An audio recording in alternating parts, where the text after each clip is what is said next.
நமசிவாய மகாபெரிவா துடிகளே சரணம். நடந்து மட்டுமே நடக்கும் நம்முடைய மைண்ட்ஸ் பே நேயர்கள் அனைவருக்கும் வேண்டிய பணிவான வணக்கங்கள், கோடான கோடி நன்றிகள். இன்றைக்கி இந்த பதிவில் என்ன பார்க்க போகிறோம் அப்படின்னா, நம்ம நினைக்கிறோம் ஆனால் நம்மளால் செய்ய முடியல. நம்மளுடைய எண்ணங்கள் எல்லாமே கற்பனையிலே இருக்குது. நம்ம அதை வெளியில் வரணும். நம்ம எண்ணங்களை நம்ம ஒரு வடிவம் கொடுத்து அழகாக ஜெயிச்சு காட்டணும் அப்படின்னு ஆசைப்படுறோம். அதை எப்படி செய்யறது, அதுவும் சின்ன கதை மூலமாக இன்றைக்கி நம்ம பார்க்க போகிறோம். சரிங்களா? ஒரு அழகான ஒரு ஊர், இப்போ டெல்லி மாதிரின்னு வச்சுக்கோங்களேன். ஏன் அதை டெல்லி நான் சொல்கிறேன், ஏன் நம்ம சென்னையை சொல்லக்கூடாதா அப்படின்னு நீங்கள் கேட்கலாம். எதுக்காக நான் சொல்கிறேன்னா, இப்போ பிஸ்னஸை பற்றி சொல்ல போகிறேன். டெல்லிக்கு நீங்கள் கல்கி ரைட்டர் இருக்காங்க இல்லைங்களா, பொன்னியின் செல்வன்லாம் எழுதுனாங்கல்ல, அவங்க என்ன சொல்லுவாங்கன்னா, அது ஒரு சில்வர் ஸ்ட்ரீட் அப்படின்னு சொல்லுவாங்க. ஏன்னா இந்த ஒரு வாரம் சப்போஸ் நீங்கள் சம்பாரித்து வச்சுருக்கீங்க, அது எல்லாத்தையுமே ஒரு திருடிட்டு போயிட்டான்னா கூட அடுத்த ஒரே வாரத்தில் அவ்வளவையும் அவங்களால சம்பாரிச்சிட முடியுமா. அப்படி ஒரு பிஸ்னஸ் பீப்புள் அப்படின்னா அது டெல்லி பீப்புள் அப்படின்னு சொல்லியிருப்பாங்க கல்கி ரைட்டர் அவங்க. அதனால தான் அந்த ஸ்ட்ரீட்டுக்கு என்ன சொல்லுவார்னா சில்வர் ஸ்ட்ரீட், அதாவது வெள்ளி எல்லாமே அந்த பிஸ்னஸ் மக்கள் எல்லாமே வெள்ளியிலே வச்சுருப்பாங்க அப்படின்னு சொல்லுவாங்க. அதனால தான் நான் டெல்லி எடுத்தேன், வேறு ஒன்றும் இல்லை. சரிங்களா? ஓகே. அது ரொம்ப பரபரப்பான நகரம். நீங்கள் எந்த நகரமாக வேணாலும் வச்சுக்கோங்க. அந்த நகரத்தில் நிறைய துணி கடைகள் இருக்குது, ஸ்வீட் ஸ்டால் இருக்குது, நகை கடைகள்லாம் இருக்குது. உங்களுக்கு தெரியும், தீபாவளின்னு வந்துச்சுன்னா இந்தியா ஃபுல்லாக பயங்கர எல்லா கடையிலும் ரஷ் அதிகமாக இருக்கும் இல்லைங்களா? ஆனால் அந்த ஸ்ட்ரீட்டில் எதுவுமே இல்லாமல் இருக்குது. அவ்வளோ ஆசைகள் வச்சுருக்காங்க. இவ்வளோ ஆர்டர் பண்ணணும், அவ்வளோ பண்ணணும், நம்ம பீப்புள் வர்றதை பார்த்தா நம்ம ஆர்டர் போட முடியும், என்னென்ன டிசைனில் வைக்கணும், ஒவ்வொரு ட்ரெஸ்ஸுக்கு ஒரு கலர், ஒவ்வொரு பேர், ஒவ்வொரு டிசைன் எல்லாத்தையும் பிளான் பண்ணி வச்சுருக்காங்க. நகை கடையிலேருந்து, ஸ்வீட் ஸ்டால்லேருந்து, இந்த கடையில், துணி கடையிலேருந்து எல்லாமே வச்சுருக்காங்க. ஆனால் பீப்புளுடைய நடமாட்டமே இந்த தெருவில் இல்லை. இவங்க இந்த பிஸ்னஸ் பீப்புள் எல்லாருக்கும் ஒரே ஆச்சரியம், என்ன இது இந்த வருஷம் நமக்கு என்ன ஆச்சு, ஏன் இவ்வளோ டல் அடிக்குது, நம்ம என்ன பண்ண போகிறோம் அப்படின்னு எல்லாருக்கும் ஒவ்வொரு நாளைக்கு ஒரு பயம் வந்துடுது. யாராவது ஒருத்தர் 2 பேர் கடைக்கு வந்தாங்கனாலே எல்லோரும் ஓடி போய் விசாரிக்கிற மாதிரி ஆகிடுது. ஏன்னா அவ்வளோ ஒரு ஏக்கத்தில் எல்லா பிஸ்னஸ் பீப்புளுமே அந்த தெருவில் உட்காந்துருக்காங்கன்னு வச்சுக்கோங்களேன். அப்போ திடீர்னு ஒரு நாள் ஒரு கடையில் ஒரு பெரிய ஒரு லக்ஸூரியஸ் காரில் ஒருத்தர் இறங்குறார். ஒரு காரில் இறங்கி நல்லா டிப்டாப்பாக சொல்லுவோம் இல்லைங்களா, அந்த மாதிரி வர்றார். கையில் ஒரு நல்ல ஒரு ஃபாரின் மொபைல் வச்சுருக்காரு, ஸ்மார்ட் வாட்ச்சு அப்படின்னு வச்சுக்கோங்க.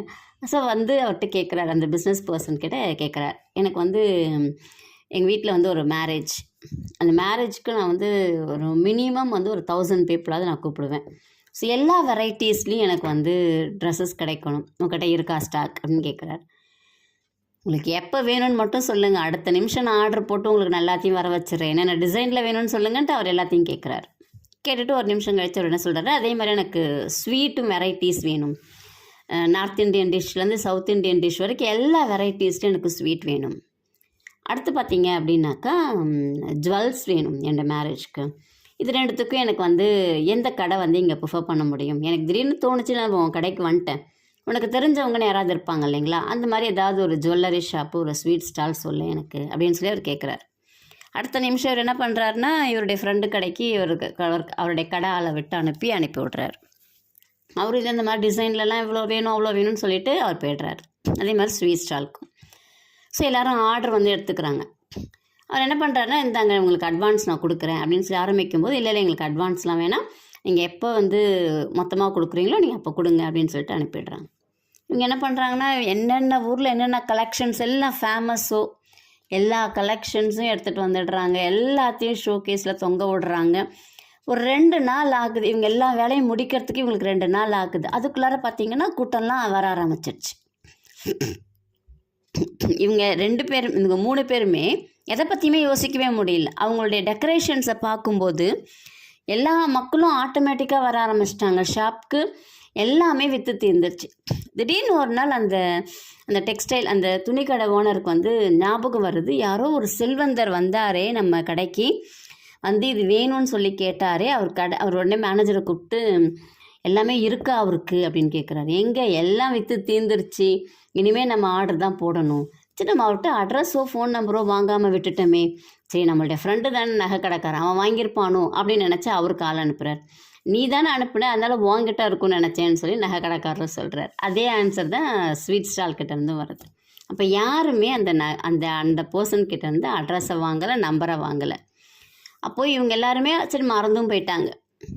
அப்போ தான் அவருக்கு தோணுது. என்ன தோணுதுன்னா, நம்மளுடைய எண்ணம் அது. நம்மக்கிட்ட இருக்கிற டேலண்ட்டை நம்ம பண்ணிக்கிட்டே இருக்கணும், செய்து கொண்டே இருக்கணும். அது ஷோவில் இருந்துகிட்டே இருக்கணும்.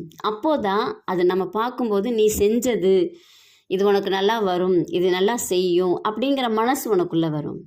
எதுவுமே போகலை, வரல, தெரியல, இப்படியே சொல்லிக்கிட்டு இருந்தோம் அப்படின்னா கண்டிப்பாக நமக்கு வரலை, நடக்கலை அப்படிங்கிறது தான் இருக்கும். அப்போ இந்த எண்ணங்கள்லேருந்து நம்மளை மாற்றணும். நம்ம ரெகுலராக செய்யக்கூடிய ஒர்க்கை செய்யணும்.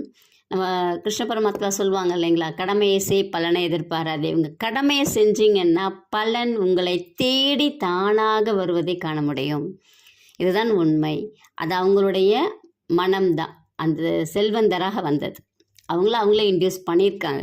அவங்களுடைய எண்ணங்கள், எனக்கு எங்கள் பிஸ்னஸ்லாம் நடக்கணும் அப்படிங்கிற எண்ணங்கள் தான் எப்படி வந்துச்சு.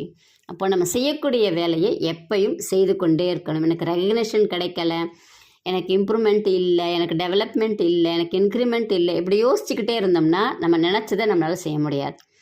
நம்ம கடமையை நம்ம செஞ்சுக்கிட்டே இருந்தோம் அப்படின்னா அதற்குரிய பலன் நமக்கு யூனிவர்ஸ், காட்னா காட் கண்டிப்பாக கொடுப்பாங்க. அப்போது உங்களுடைய ஒர்க்கில் என்றைக்குமே இன்வால்மெண்ட்டோ இன்ட்ரெஸ்ட்டோ குறையவே கூடாது. வேலைகளை போஸ்ட்போன் பண்ணக்கூடாது. நாளைக்கு செஞ்சுக்கலாம், நாளைக்கு செஞ்சுக்கலான்னு செய்யக்கூடாது. ரெகுலராக உங்கள் ரொட்டீன் ஒர்க்கை நீங்கள் கான்சன்ட்ரேட் பண்ணி பாருங்கள். கண்டிப்பாக உங்கள்கிட்ட மிகப்பெரிய மாற்றம் வரும். நம்பிக்கையோடு செய்யுங்க. இதில் ஒரு சில ஒர்க் ஷாப்க்கு நான் ஒரு சில டீட்டெயில்ஸ் கொடுத்துருக்கேன். உங்களுக்கு அது வேணும் அப்படின்னாக்கா அதில் வரக்கூடிய வாட்ஸ்அப் நம்பருக்கு நீங்கள் ரெடி அப்படின்னு அனுப்பி விடுங்க. இல்லை கமெண்ட்டில் ரெடின்னு போடுங்க. எல்லோருமா சேர்ந்து முன்னேறுவோம். நன்றி, வணக்கம். நல்லதே நடக்கும்.